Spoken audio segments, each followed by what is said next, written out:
This is my Helium handheld setup for when I'm traveling alone, shooting alone on solo documentaries.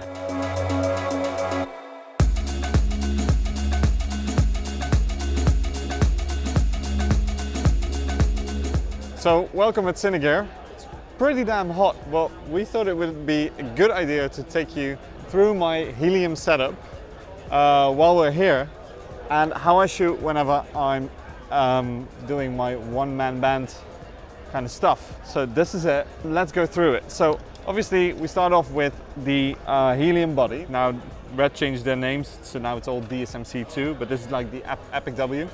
Now beneath that I mounted it on an RED baseplate, a broadcast baseplate, which is great because you can really quickly change from tripod work to shoulder mounted work. And then we have my Vocus handle. Now the RED baseplate ends here with two rosette mounts, and on those rosette mounts I mounted, on the right side I mounted a Vocus handle system, a wooden handle with the start-stop trigger to start recording and stop recording, so I can do that from here. And then going up, the cable goes up and that actually goes into the sync cable. If you get like the top plate, you would actually have a separate trigger button, but I decided to not do that because of weight.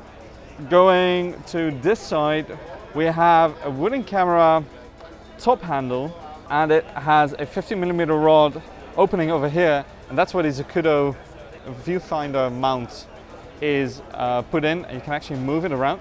And on that mount you'll have the Zacuto Gradical. Now I am not against using proprietary RED viewfinders. I think their viewfinders are great, but to me the extra flexibility that I get with the Zacuto Gradical, just for using it on different cameras, having the same look inside the viewfinder, it works better for me. Then on top of that, which is a bit weird and makes the camera a bit high, is the Bright Tangerine Titan arm.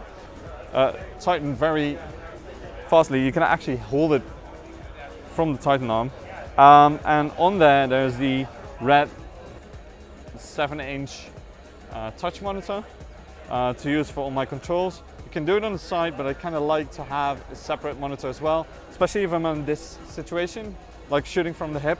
You'll have your monitor right here. I think that's just a really great combination together with shoulder mounting and doing the Zacuto Gradical.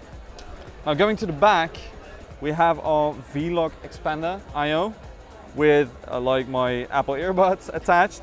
It's not the best quality in sound, but it's just, I only need to reference it. So for me, this works fine. I've got my power to the Gradical coming from here, my SDI out, everything.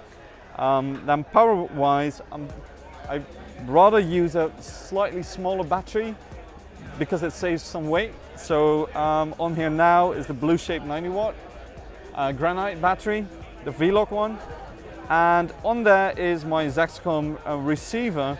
And the great thing is that we can actually, I attach that by using the Velcro. So I have got like Velcro tape on all of my V-Log batteries on the back side, and I'll use that on here on the receiver side as well. I can just really easily, whenever I need to change batteries, I can just easily put it in here. This won't fall off. This is just a great system. Makes it kind of light and compact. And I've got like reference sound then on the camera. The transmitters of Saxophone will record the audio as well on micro SD cards, just as a safety measure. And especially in documentary work, it's just great if someone just walks off and you still have their sound. And then at the end, I'll have a bar coming from the back where I have my wooden camera A-box on through XLR going straight to the camera. So I have my reference sound on there as well. Setting-wise, in the camera, I'll use both the XLRs from the Saxophone, but I'll also use the internal microphone of the RED because it's just good to have some extra reference sound whenever you need it. So that's basically it. It's like there's Canon glass on there. I don't use a matte box whenever I'm shooting alone on a documentary because I just think it makes it too heavy. I actually just use the focus ring. It's not the best, not the most precise, but it will just do fine in documentary. And then there's a Kenko very ND on there So that, in short, is how I shoot.